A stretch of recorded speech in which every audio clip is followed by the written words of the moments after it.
Hi, welcome to Kajal vlogs. இன்றைக்கி நம்ம வீடியோவில் என்ன பார்க்க போகிறோம்னா, ஒரு ஸ்நாக்ஸ் ரெசிபி பார்க்க போகிறோம். அதுக்கு எப்படி பண்ணலான்னு நம்ம வீடியோவில் போய் பார்க்கலாம் வாங்க.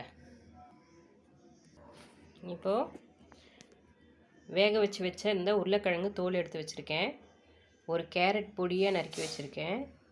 ஒரே ஒரு குடமிளகாய் கேப்சிகம் பொடியாக நறுக்கி வச்சுருக்கேன் க்ரீன் கலரில். ஃபஸ்ட்டு இந்த வேக வச்ச உருளைக்கிழங்கை நல்லா மசிச்சு எடுத்துக்கலாம். நீங்கள் எந்த அளவுக்கு முடியுமோ அந்த அளவுக்கு மசிச்சு விட்டுக்கோங்க. உங்களுக்கு கையிலே வரணும்னா நீங்கள் கையிலே இந்த மாதிரி கூட நீங்கள் உதிர்த்து விட்டுக்கலாம். இல்லைனா நம்ம அந்த காய் சீவோம் இல்லையா, அந்த கட்டரில் வச்சு கூட நீங்கள் சீவிக்கலாம். நான் கையிலே தான் மசிச்சு விட்டுக்கிறேன்.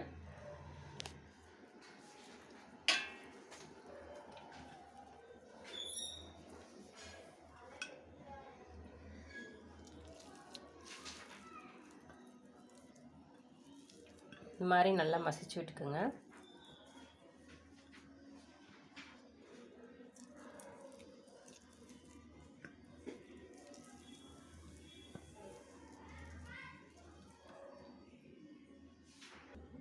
இப்போ உருளைக்கிழங்கு நல்லா நான் மசிச்சு எடுத்துக்கிட்டேன்.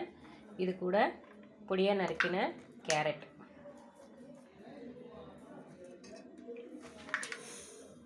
அப்படியே கொஞ்சம் குடமிளகாவும் நறுக்கி வச்சிருந்தேன், அதையும் சேர்த்துக்கிறேன். இதையும் நல்லா போட்டு மிக்ஸ் பண்ணிக்கலாம். இது கூட அரிசி மாவு ஒரு 1.5 ஸ்பூன் கலந்துக்கிறேன். இந்த ஸ்பூனில் தான் எடுத்துக்கிட்டேன், சின்ன ஸ்பூன் தான்.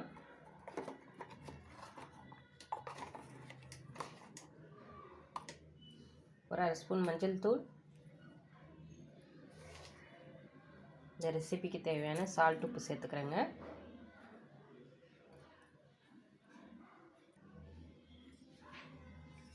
இப்போது காரத்துக்கு தனி மிளகாய் தூள் ஒரு 1/4 ஸ்பூன் தாங்க போடுறேன். நான் பச்சை மிளகாய் சேர்க்கலை. பச்சை மிளகாய் சேர்க்காமல் வெறும் தனி மிளகாய் தூள் 1/4 ஸ்பூன் தான் சேர்க்குறேன். உங்களுக்கு காரத்துக்கு ஏற்ப நீங்கள் கூட்டியை குறைச்சி சேர்த்துக்கலாம். கார்ன்ஃப்ளவர் மாவு ஒரு 2 ஸ்பூன் கலந்துக்கிறேங்க.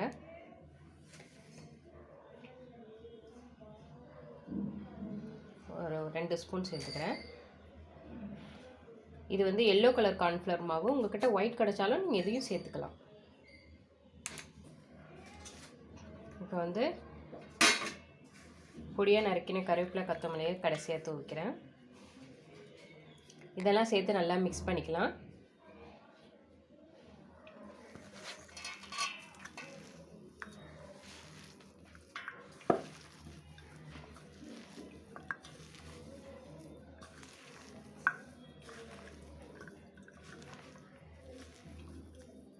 இதெல்லாம் சேர்த்து நல்லா மிக்ஸ் பண்ணி விட்டுக்கோங்க. இது போல் நல்லா மிக்ஸ் பண்ணி நல்லா ஒன்றா வச்சுருங்க.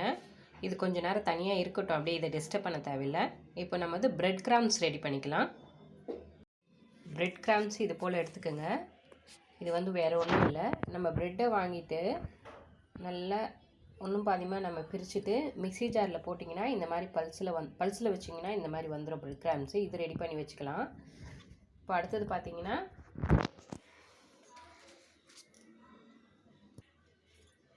நம்ம டிப் பண்ணி எடுக்கணும். அதுக்கு ஒரு 1/2 டம்ளர் தண்ணி விட்டுக்கிறேன். அது கூட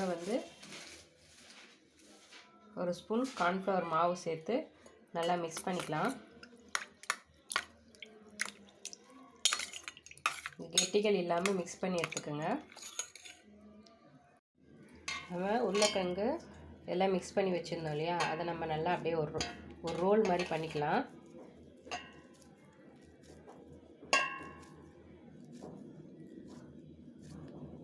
இந்த மாதிரி பண்ணிக்கோங்க. அவ்வளோதான். இது எல்லாத்தையும் அதே மாதிரி பண்ணிடலாம்.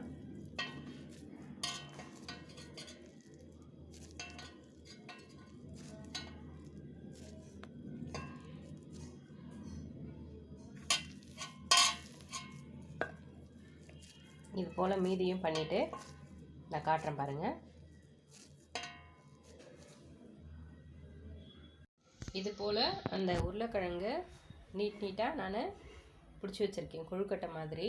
ஆனால் சின்ன சின்னதாக தான் பிடிச்சிருக்கேன். இது நல்லா வேகணும் இல்லையா உள்ளெல்லாம், அதனால் கொஞ்சம் சின்னதாக பிடிச்சி வச்சுருக்கேன்.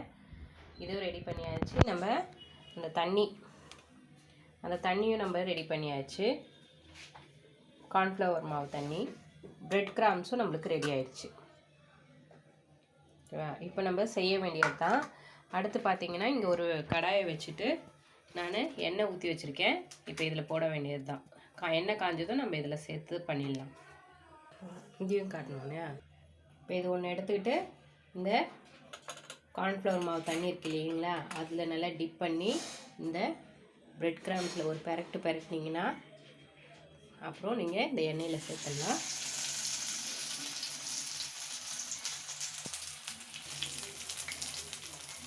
சிம்லேயே வச்சு பண்ணிக்கோங்க. இது போல் திருப்பி விட்டுக்குங்க. ஒன் சைடு வெந்த ஒன்றே. இப்போ ஒன்று திருப்பில் அது லாஸ்ட்டாக போட்டு அது கொஞ்சம் வேகட்டும். இது மாதிரி நல்லா ரோஸ்டடாக வரணும். நல்லா இது மாதிரி வந்தோடனே ரெடி ஆகிடும். நல்லா வேகட்டும், அந்த பபிள்ஸ்லாம் அடங்கணும். இது வந்து அந்த குழந்தைங்களாம் சாப்பிடாமலே இருப்பாங்க பார்த்திங்களா, அந்த கேரட்டு பீன்ஸு காய்கறிகளே சேர்க்க மாட்டாங்க. அவங்களுக்கு ஒரு ஸ்நாக்ஸ் ரெசிப்பியாக இந்த லீவ் டைமில் இந்த பனிக்காலத்தில் நம்ம செஞ்சு கொடுத்தோன்னா சூடாக சாப்பிடுவாங்க விரும்பி. அதனால தான் இந்த ஸ்நாக்ஸ் ரெசிபி இந்த டைமில் நான் சேர்க்குறேன். இது நீங்கள் குழந்தைங்கள செஞ்சு கொடுத்தீங்கன்னா ரொம்ப விரும்பி சாப்பிடுவாங்க. திரும்ப திரும்ப நீங்கள் செஞ்சு கொடுங்கன்னு கேட்பாங்க. இப்போ திரும்ப பார்த்தீங்கன்னா திரும்ப ஒரு வாட்டி போட்டு காட்டுறேன் பாருங்கள். இது டிப் பண்ணிவிட்டு நம்ம இந்த ப்ரெட்டில்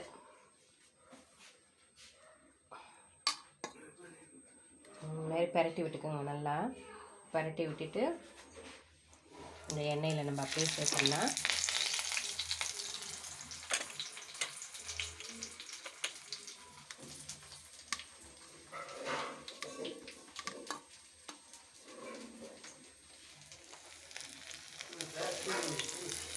இது போல் சேர்த்துக்கலாம். பார்த்தீங்கன்னா நல்லா கிறிஸ்பியான நம்ம உருளைக்கிழங்கு வச்ச ஸ்நாக்ஸ் ரெசிபி ரெடி ஆகிடுச்சு. எவ்வளோ கிறிஸ்பியாக இருக்குது பாருங்கள். இருங்க, மேலே நல்லா கிறிஸ்பியாக இருக்குது. நல்லா பாருங்கள், நல்லா சாஃப்டாக எவ்வளோ சூடாக இருக்குது. இது கூட நம்ம இந்த சாஸ் வச்சு சாப்பிட்றப்போ இன்னமும் நல்லா டேஸ்ட்டாக இருக்கும். நீங்களும் குழந்தைங்களுக்கு செஞ்சு கொடுங்க. நல்லா ஹெல்த்தியானது. உங்களுக்கு இந்த வீடியோ பிடிச்சிருந்தால் லைக் பண்ணுங்கள், ஷேர் பண்ணுங்கள், மறக்காமல் சப்ஸ்கிரைப் பண்ணுங்கள். Okay bye. நாளைக்கு ஒரு வீடியோவில் பார்க்கலாம்.